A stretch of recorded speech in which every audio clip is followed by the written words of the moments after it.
Ustadz Maulana, Ustadz Syam, para pemirsa yang dimuliakan Allah Subhanahu wa Ta'ala. Jadi, salah satu peristiwa ketika terjadi Isra wal Mi'raj adalah ketika Rasul SAW ditawari minuman. Ada beberapa riwayat, ya, sebagian menyatakan sebelum berangkat, ya, artinya pada saat Isra Mi'raj itu, sebelum sampai kepada Allah Subhanahu wa Ta'ala, kemudian beliau minum. Dalam riwayat yang lain adalah ketika beliau di surga melihat ada beberapa sungai, lalu kemudian beliau minum. Ya, itu pertama. Yang kedua, tentang minumannya sendiri itu juga ada beberapa riwayat.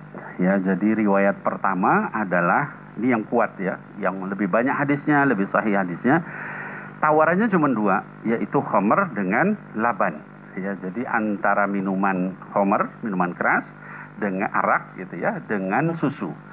Adapun hadis lain itu ada menyatakan madu dengan susu, tapi hadisnya dipermasalahkan oleh para ulama, riwayat Tabrani, Daraqutni, ya. Sementara yang tadi khamr dengan susu itu Bukhari wa Muslim wa ashabus sunan. Jadi lebih kuat, lebih sahih hadisnya. Nah, lalu kenapa Rasul SAW memilihnya itu adalah susu, ya? Ketika Rasul SAW ditawari minuman itu, lalu kemudian beliau memilih susu, maka Sayyidina Jibril alaihissalam menyampaikan, kata beliau, asabta al-fitrah, ya. Engkau wahai Muhammad SAW itu benar-benar sesuai dengan fitrah manusia. Kenapa Mas Soni dikatakan sesuai dengan fitrah? Kalau Mas Soni punya anak kecil, ya? Kalau punya dong. Nah, minumnya khamr atau susu? Susu.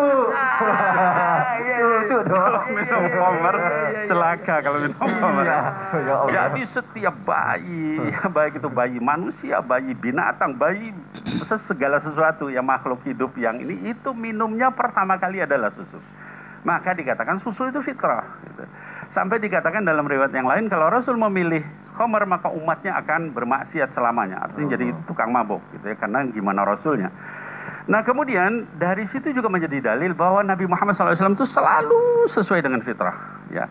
Kalau disediakan pilihan, beliau selalu memilih aisarahuma, mencari yang lebih mudah sepanjang tidak berdosa. Ada pilihan, cari yang lebih mudah, itu beliau, itu sunnah beliau. Yang kedua, beliau menghindari menyulitkan orang. Ketika ada sahabatnya yang sholat, lalu kemudian memperpanjang bacaan sehingga kemudian orang-orang protes, yaitu Sayyidina Mu'adz bin Jabal radhiyallahu anhu, lalu sama Rasul ditegur. Ya, kata baginda Rasul SAW, afatanun anta ya Mu'adz, ya. Apa kamu ini suka membuat fitnah wahai Mu'adz? Bacalah yang ringan-ringan dari Quran. Tapi yang ringan nggak ringan banget, qul huwallahu ahad inna a'thaina, bukan. Ya, maksudnya yang lain tapi jangan terlalu panjang. Lalu yang ketiga, beliau selalu memudahkan dan menyayangi. Beliau itu nggak dengan gampang marahin, nyaci maki, nggak, ya. Ada seorang badui pipis, ya, buang air kecil di dalam masjid, itu sahabat mukulin, kata Rasul, dahu, biarin dia pipis sampai selesai. Setelah selesai disiram pakai air, ya, lalu kata beliau, inna hadal masjid la tasluhu lil bol wala lil qadaf, innama lidzikrillah wa tilawatil Quran. Jadi masjid ini bukan untuk pipis atau buang air besar, ini untuk berzikir kepada Allah dan baca Quran. Kata si badui itu, saya mau doakan Anda aja, karena Anda yang baik. Doakan juga sahabat kami yang lain. Tidak, cuma Anda aja yang akan saya. Nah, artinya ini menunjukkan ya betapa beliau itu selalu memilih yang sesuai dengan fitrah. Memilih yang sesuai dengan fitrah, Masya Allah. Kayak anaknya Mas Soni itu. Iya, susu, minumnya susu, sampai sekarang masih susu, ya Allah. Gak berubah kok. Terima kasih,